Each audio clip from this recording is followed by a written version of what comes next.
Hi കൂട്ടുകാരെ, നമസ്കാരം. കുട്ടികൾക്കൊരു ചങ്ങാതിയിലേക്ക് സ്വാഗതം. ഇന്ന് ഞാൻ പറയാൻ പോകുന്ന കഥ ഒരു വ്യത്യസ്തമായ കഥയാണ്. നിങ്ങൾ കേട്ടിട്ട് ഇഷ്ടപ്പെട്ടാൽ ലൈക്ക് ചെയ്യുകയും ആദ്യമായി കാണുന്നവരൊന്ന് സബ്സ്ക്രൈബ് ചെയ്യണം. നിങ്ങളുടെ കമൻ്റ് അറിയിക്കണം. എല്ലാവർക്കും ഇത് ഷെയർ ചെയ്യാൻ മറക്കരുത്. മുഴുവൻ കാണണം കേട്ടോ, എന്നാലേ കഥ എന്താണെന്ന് മനസ്സിലാകൂ.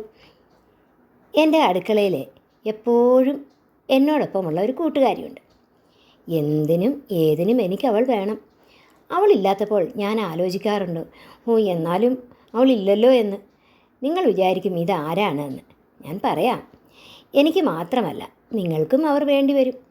അവളുടെ സങ്കടം അവൾ വളരെ ദുഃഖത്തോടെ എന്നോട് പങ്കുവച്ചു. അതാണ് ഞാൻ നിങ്ങളോട് പറയുന്നത്. അവൾ പറഞ്ഞു, ഞങ്ങളുടെ കൂട്ടരെ എല്ലാവർക്കും വേണ്ടി വരും. എന്നിട്ടും ചിലരുടെ പരിഹാസത്തോടെയുള്ള സംസാരം കേൾക്കുമ്പോൾ വളരെ വിഷമം തോന്നാറുണ്ട്. എന്താണ് ഇത്ര വലിയ പ്രശ്നം എന്ന് ഞാൻ അവളോട് ചോദിച്ചു. പറയാം, അവൾ തുടർന്നു.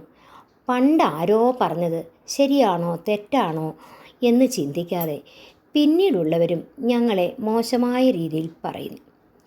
നിങ്ങൾ എൻ്റെ കഥ കേൾക്കണം, എന്നിട്ട് നിങ്ങൾക്ക് തീരുമാനിക്കാം ഏതാണ് ശരിയെന്ന്. നിങ്ങൾ പല രീതിയിൽ ഞങ്ങളുമായി ബന്ധപ്പെടുന്നു. ഒരു പരിഭവവും പറയാതെ നിങ്ങളുടെ ഒപ്പം എല്ലാ പ്രവർത്തിക്കും ഒപ്പമുണ്ട്. ഇല്ല എന്നാണ് എങ്കിൽ നിങ്ങൾക്ക് തുറന്നു പറയാം. ഔഷധത്തിന് ഞങ്ങൾ വേണം. ഭക്ഷണത്തിലെ ദഹന പ്രക്രിയയ്ക്ക് രുചി കൂട്ടാൻ, കുടൽ സംബന്ധമായ എല്ലാ അസുഖങ്ങൾക്കും ഞങ്ങൾ വേണം. ചില തരുണീമണികൾക്ക് എന്നെ കൂടാതെ വയ്യ.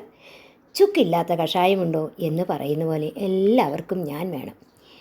പുകഴ്ത്തി പറയുന്ന അതേ നാവുകൊണ്ട് ഉടനെ ആർക്കും വേണ്ടാത്ത വസ്തുവായി ഉപമിക്കുന്നത് കേൾക്കുമ്പോൾ വളരെ വിഷമം തോന്നാറുണ്ട്.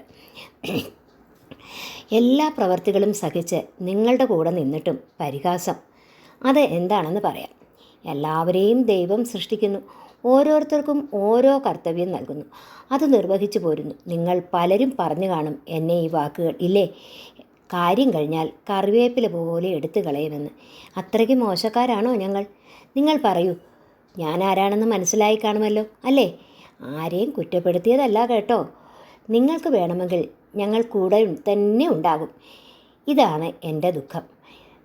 ഞങ്ങളെ സ്നേഹിക്കുന്നവർ നിങ്ങളുടെ വീട്ടുമുറ്റത്ത് ഞങ്ങൾക്കും ഒരു സ്ഥാനം നൽകും. എല്ലാവർക്കും നമസ്കാരം. നിങ്ങൾ ഈ കഥ ഇഷ്ടപ്പെട്ടെങ്കിൽ, എൻ്റെ ഈ കഥ ഇഷ്ടപ്പെട്ട് കാണും എന്ന് വിചാരിക്കുന്നു. ഇഷ്ടപ്പെട്ടെങ്കിൽ നിങ്ങൾ ഒരു ലൈക്ക് തരാൻ മറക്കല്ലേ. നിങ്ങളുടെ അഭിപ്രായങ്ങളും അറിയിക്കുക. എല്ലാവർക്കും ഷെയറും ചെയ്യുക. അപ്പോൾ വീണ്ടും കാണാം. നമസ്കാരം.